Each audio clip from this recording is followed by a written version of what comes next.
प्रकरण 7वां, घर का पर्यावरण। चार दीवारी से घिरे और छत से ढके क्षेत्र को ही घर की संज्ञा नहीं दी जाती है। घर का मतलब है एक ऐसा स्थान जहां एक परिवार रहता है। अब प्रश्न यह उठता है कि वह परिवार एक आदर्श परिवार है या पुराने घिसे पिटे दकियानूसी विचारों से रचा बसा परिवार है जो केवल लकीर का फकीर ही बनकर अपना जीवन ढोना चाहता है, अथवा वह ऐसा परिवार है जो अपना भला बुरा सोचता है, अपने भविष्य को दृष्टि में रखकर जीवन जीता है। यह बात सही है कि पहले के समाज अथवा परिवार के बहुत से आचार विचार बड़े सुलझे हुए होते थे। वे तर्क के आधार पर खरे भी उतरते थे, लेकिन यह भी सच है कि तब कुछ घिसे पिटे आचार विचार और व्यवहार भी आदमी, परिवार अथवा समाज को अपनी जकड़न में जकड़े हुए थे। घर के पर्यावरण को शुद्ध रखने के लिए घर को साफ सुथरा रखना नितांत आवश्यक है।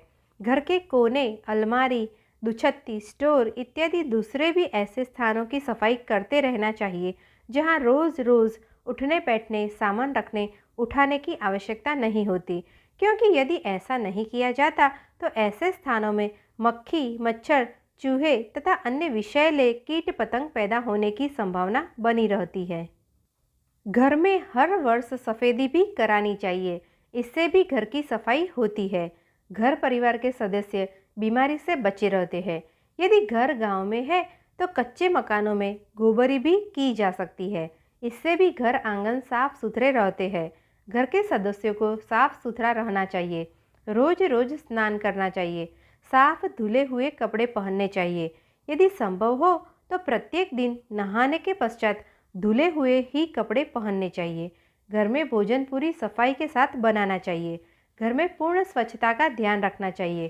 खाद्य पदार्थों को ढक कर रखना चाहिए। यदि संभव हो तो ताज़ा भोजन ही खाना चाहिए। संतुलित भोजन लेना भी स्वास्थ्य के लिए अत्यंत लाभकारी सिद्ध होता है। फ्रिज में अधिक दिन रखे गए पदार्थ भी हानिकारक हो सकते हैं, अतः फ्रिज को अलादीन का चिराग न समझे और उसमें एक निश्चित समय अवधि तक रखे गए खाद्य पदार्थों का ही सेवन करें। यदि गांव में मकान है तो उसके आंगन में नीम का पौधा लगाएं। नीम स्वास्थ्य के लिए अत्यंत लाभकारी है। नीम के होने से उनको कीट पतंग भी नहीं पैदा हो पाते। जहां नीम का पेड़ नहीं लग सकता वहां तुलसी का पौधा लगाएं, क्योंकि तुलसी का पौधा भी बहुत ही गुणकारी होता है, स्थान भी बहुत कम घेरता है। घर परिवार के सभी सदस्यों को चाहिए कि वे संतुलित एवं संयमित जीवन जिए। संतुलित एवं संयमित जीवन जीने का मतलब है समय पर सोए, समय पर दैनिक कार्यों से निवृत्त हो, स्नान आदि करे, समय से काम करे, समय से खाए पिए और अपनी पूरी की पूरी दिनचर्या को संतुलित बनाए रखे, जिससे आपका स्वास्थ्य ठीक बना रहे। उदाहरण के लिए गर्मी में पसीने से लथबथ यदि आप घर में प्रवेश करते हैं तो सीधे ही आकर कूलर के सामने सटकर कभी न बैठे और न ही आते ही तुरंत फ्रिज का ठंडा पानी ही पिए। इससे गर्मी सर्दी होने की पूरी संभावना बनी रहती है और ऐसे में हो सकता है आप बीमारी की चपेट में भी आ सकते हैं। मन मस्तिष्क में तनाव पैदा न होने दे, सहज रहे, नहीं तो रक्तचाप के रोगी बन सकते हैं। कुंठित रहने से जानलेवा कदम भी उठा सकते हैं। आज आत्महत्या के यही प्रमुख कारण प्रायः पाए जाते हैं। यदि घर में नवजात शिशु ने जन्म लिया है तो समय से उसे जीवन रक्षक टीके, ड्रॉप्स इत्यादि से वंचित कभी न रखें। 5 साल तक तो उसे टीके अवश्य ही लगवाए। यदि घर में कोई बीमार है तो उसे अविलंब डॉक्टर को दिखाए, उसका उचित उपचार कराए, क्योंकि बीमारी को पालते रहने से हो सकता है कि वह एक दिन जी का जंजाल ही बन जाए और अनमोल जीवन खतरे में पड़ जाए। अतः समय समय पर डॉक्टरी जांच अवश्य कराते रहना उत्तम है। घर में प्रायः सभी सदस्यों को प्राथमिक चिकित्सा, फर्स्ट एड का प्रशिक्षण लेना भी अत्यंत आवश्यक है और घर में प्राथमिक चिकित्सा बक्सा भी अवश्य होना चाहिए। घर परिवार के सभी बालक बालिकाओं को शिक्षित अवश्य कराएं। इससे देश के विकास में आपका योगदान होता है। निरक्षरता किसी भी देश के लिए एक अभिशाप है। नैतिक शिक्षा भी घर के प्रत्येक सदस्य को देनी चाहिए। घर में अनुशासन भी एक सद्गुण के रूप में अपनाना चाहिए। घर परिवार के मुखिया को चाहिए कि वे घर में परिवार नियोजन का भी ध्यान रखें, क्योंकि बढ़ती जनसंख्या भी देश के विकास में एक भारी रुकावट का कार्य तो करती ही है, साथ ही हमारे पर्यावरण को भी प्रभावित करती है। घर परिवार के बाद हमें देखना चाहिए कि घर के आसपास हरे भरे पेड़ भी है अथवा नहीं है। यदि नहीं है तो वृक्ष उगाओ अभियान चलाना चाहिए।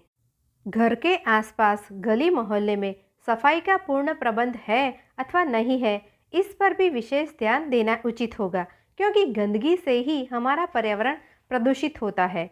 गली मोहल्लों में सुधार समितियां गठित करनी चाहिए।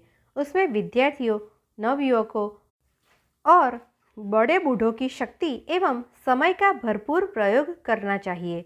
हर घर के अंदर अथवा बाहर कूड़ेदान का प्रबंध होना चाहिए। उनमें से कूड़ा उठाने की भी उचित आदेश होने चाहिए।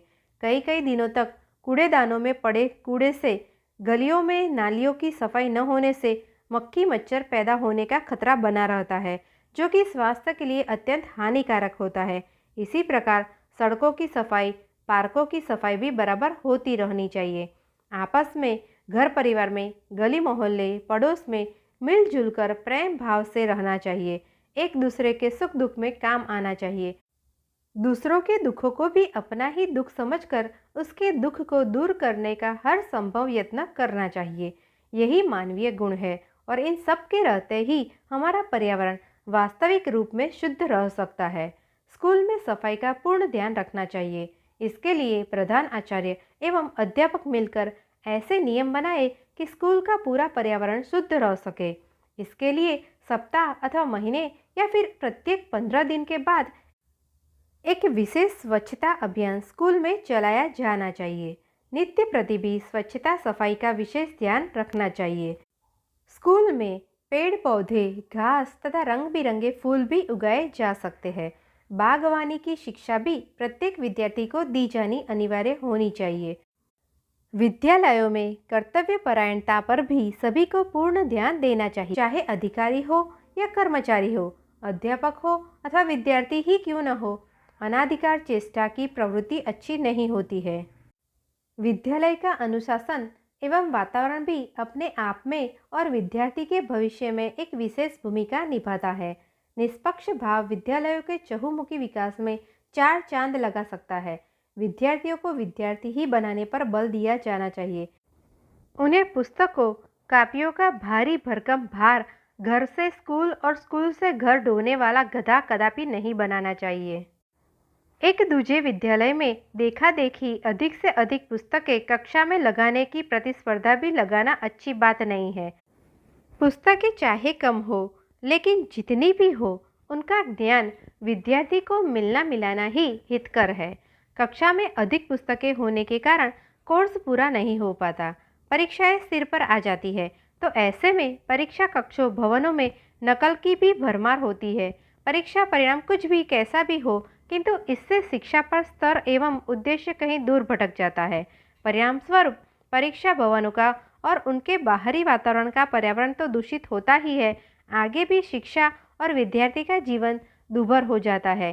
किसी भी क्षेत्र में जाकर उस विद्यार्थी द्वारा कार्यभार संभालने पर भी विद्यार्थी बनाम कर्मचारी अपने पद और कार्य के साथ पूर्ण न्याय नहीं कर पाता। इससे देश के चरित्र विकास में बाधा उत्पन्न होती है और यह एक नासूर का कार्य करता सा प्रतीत होता है। इन सब बातों से बचने के लिए शिक्षा से जुड़े सभी अधिकारियों, कर्मचारियों तथा मंत्रालयों को भी बड़ी गंभीरता से आज की शिक्षा नीति, उसके उद्देश्य एवं उपयोगिता पर विशेष ध्यान देना ही हितकर भी है और कल्याणकारी भी है। मात्र औपचारिकता और दिखावे से ठोस कार्य और उनके परिणाम कभी निकल ही नहीं सकते। यही प्रवृत्ति तो हमारे समूचे पर्यावरण को नष्ट भ्रष्ट कर रही है।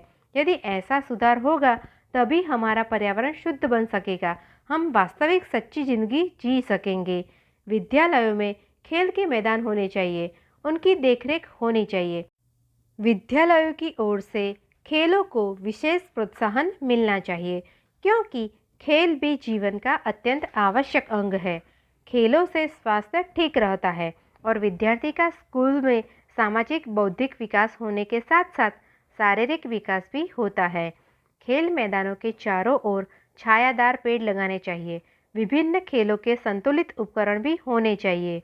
प्रत्येक विद्यालय में नैतिक शिक्षा पर भी विशेष बल दिया जाना आज की अत्यंत आवश्यकता है, क्योंकि इससे विद्यार्थियों में सात्विक गुणों का संचार होता है। परिणाम स्वरूप वे अपनी शक्ति, समय और जीवन का सदुपयोग कर समाज के समूचे पर्यावरण को शुद्ध स्वस्थ रखने में अपनी खास भूमिका निभा सकते हैं। कुछ वर्षों से यह भी देखने में आया है कि कुछ बाहरी देश हमारे देश की बढ़ती उन्नति एवं विकास से ईर्ष्या करने लगे हैं।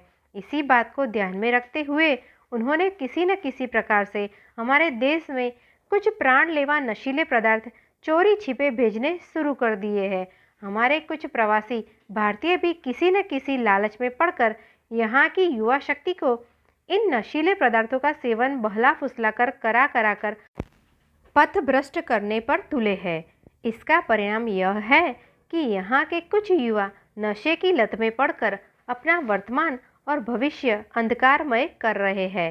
साथ ही इससे प्रत्यक्ष में न सही परोक्ष में हमारे देश के विकास और उन्नति में अवरोध सा भी उत्पन्न हो गया है अथवा करने की कोशिशें की जा रही है। इन सब से भी हमारे समाज का पर्यावरण दूषित होता है। इन सब पूरे कर्मों से अपने समाज को बचाने के लिए और अपने पर्यावरण को शुद्ध रखने के लिए हमें अपनी संस्कृति, आचरण और अनुशासन को सृजनात्मक ढंग से पुनः एक बार अपने जीवन में उतारना होगा। आज हमारे समाज को, हमारी युवा शक्ति को बिगाड़ने में फिल्मों का भी बहुत बड़ा हाथ है। फिल्मों में जो फुहड़ता, नग्नता, अश्लीलता, भौंडापन और हिंसा का चरम सीमा पर खुल्लम खुल्ला दिखावा किया जा रहा है, वह हमारे लिए, हमारे समाज के लिए बहुत ही घातक है। इसी का सीधा परिणाम है कि आज हमारे देश में यत्र तत्र सर्वत्र बदले की भावना, हिंसा, व्यभिचार और भ्रष्टाचार तथा स्वार्थ सिद्धि का बोलबाला है। आतंकवाद देश के अनेकों कोनों में उभर रहा है।